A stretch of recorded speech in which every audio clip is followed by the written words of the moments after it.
City India news channel हक की आवाज़। पैराडाइज फंक्शन पैलेस महबूब नगर 49% ఉన్న వాళ్ళు ప్రతిపక్షంగా కూర్చొని ప్రభుత్వం తీసుకునే పరిపాలనలో నిర్ణయాలను శాసనాలను సహేతుకంగా విశ్లేషించి సలహాలు సూచనలు ఇస్తారు. సలహాలు సూచనలు ఒకవేళ ప్రభుత్వము పెడచెవిన పెడితే నిరసనలు ధర్నాలు రాస్తారోకలు చేస్తారు. అవసరమైతే ఆమరణ నిరాహార దీక్షలు చేసిన కూడా సందర్భాలు ఉన్నాయి.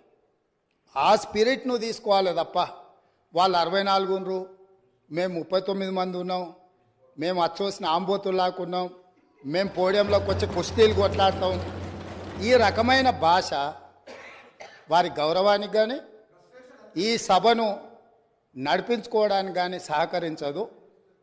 రెండవ అంశం, పదే పదే గత పాలన గురించి గత ప్రభుత్వాల గురించి మాట్లాడుతున్నాను. సరే, వారు ఏం మాట్లాడతారో మొత్తం విన్నాక రిప్లై చేద్దాం అనుకున్నాను. కాకపోతే నా రిప్లై కోసం వారు తహతహలాడుతున్నారు. గత పాలనలో యూత్ కాంగ్రెస్ వైస్ ప్రెసిడెంట్గా కల్వకుంట్ల చంద్రశేఖరరావుకు అవకాశం ఇచ్చిందే కాంగ్రెస్ పార్టీ.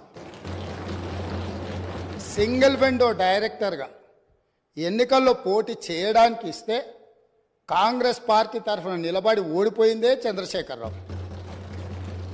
గత పాలనలో ఎంపీగా గెలిపించిందే కాంగ్రెస్ పార్టీ.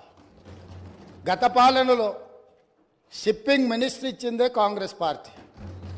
ఆ తర్వాత కార్మిక శాఖ మంత్రి ఇచ్చిందే కాంగ్రెస్ పార్టీ. అంతెందుకు ఇక్కడ సభ్యుడు ఉన్నాడు, వారు కూడా వారి కుటుంబ సభ్యులే. ఎమ్మెల్యే కాకుండానే మంత్రిని చేసి తర్వాత ఎమ్మెల్యేగా ఎన్నిక చేయడానికి సహకరించిందే కాంగ్రెస్ పార్టీ.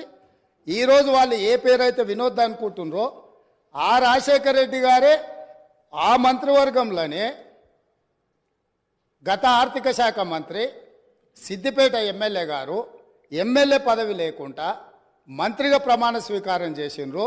రాజశేఖర రెడ్డి గారి నాయకత్వమే దేశానికి బలమైన నాయకత్వం అని అందులో పనిచేసింది.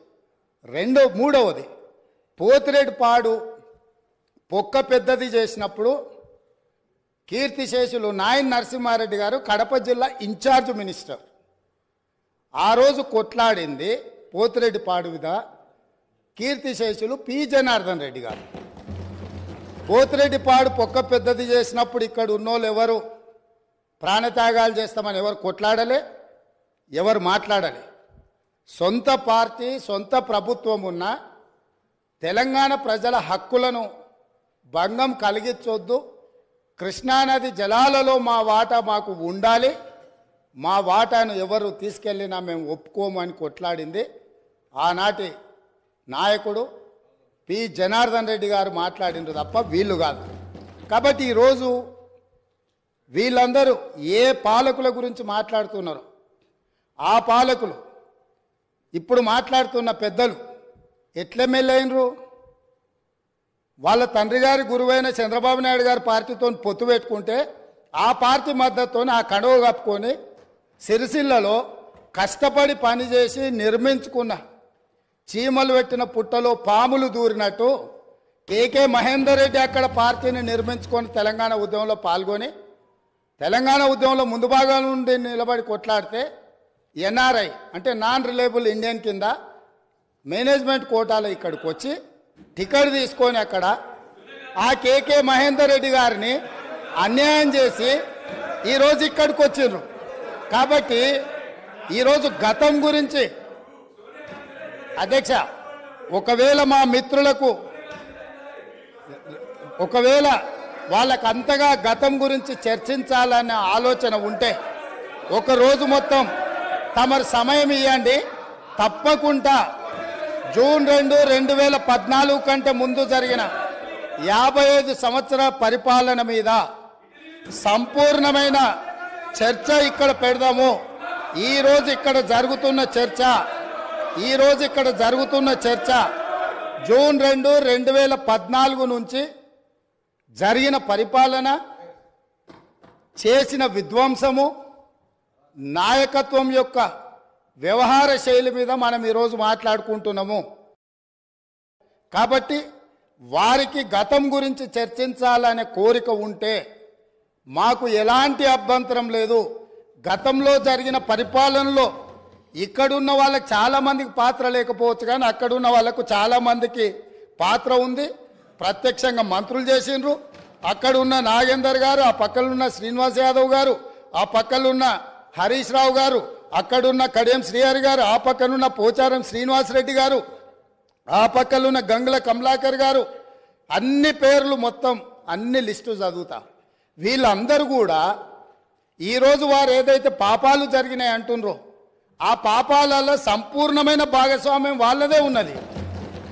వరంగల్ ప్రాంతంలో జరిగిన ఎన్కౌంటర్లకు ఎవరి కారణమని చర్చ ఉంది అధ్యక్ష? ఈరోజు వారే మాట్లాడుతున్నారు. ఏమని గవర్నర్ ప్రసంగంలో మొత్తం కాంగ్రెస్ పార్టీ మేనిఫెస్టోనే పొందుపరిచిండ్రని చాలా సీనియర్గా పనిచేసిండ్రు మంత్రులుగా.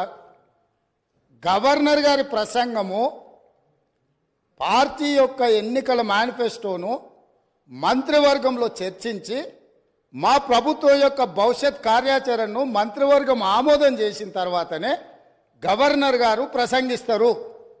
పరిపాలనలో అనుభవం ఉన్న వాళ్ళు, గతంలో ఈ రకమైన నిర్ణయాలు చేసిన వాళ్ళు కూడా ప్రజల్ని తప్పుదోవ పట్టించడానికో లేకపోతే వాళ్ళ యజమానులను సంతోషపెట్టడానికో ఎందుకు మాట్లాడుతున్నారో నాకైతే తెలియదు. నేను సభ్యుడికి సూచన చేస్తున్నా. నేను చాలా విషయాలు ప్రస్తావించిన, తప్పకుండా సావధానంగా 5 సంవత్సరాలు సమయం ఉంది. సంపూర్ణంగా ఎక్స్రే తీసినట్టుగా ఎక్కడెక్కడ ఏమేమి ఉన్నాయో అన్నిటిని వివరిస్తాం. మా ఆర్థిక మంత్రి గారు, డిప్యూటీ సీఎం గారు జరిగిన విధ్వంసం ఏంది, ఆర్థిక నేరమేంది, అన్ని విషయాలు ఈ సభలోనే తమరి అనుమతి తీసుకొని చర్చకు పెట్టి వాటన్నిటిని విశ్లేషిద్దాం. మేము సిద్ధంగా ఉన్నాం. సంవయనం పాటించి ఈరోజు గవర్నర్ గారి ప్రసంగానికి సంబంధించిన మీకు మనసు ఉంటే, తెలంగాణను అభివృద్ధి చేసుకోవాలన్న ఆలోచన ఉంటే అభినందిస్తూ మీరు ముందుకు రండి. లేదు మేము ఇట్లనే ఉంటామంటే పిల్లి శాపనార్థాలకు ఉట్లు తెగిపడవు. ఈ శాపనార్థాలు పెడుతూనే ఉంటారు జీవితకాలం. కాబట్టి దయచేసి ప్రతిపక్షానికి నేను సూచన చేస్తున్నా, మేం పాలకపక్షంగా మా విజన్ డాక్యుమెంట్ని సభలో పెడుతున్నాం. మీరు సలహాలు సూచనలు ఇవ్వండి. సహేతుకమైన సలహాలు సూచనలకు ఎప్పుడు మేము సిద్ధంగా ఉన్నాము.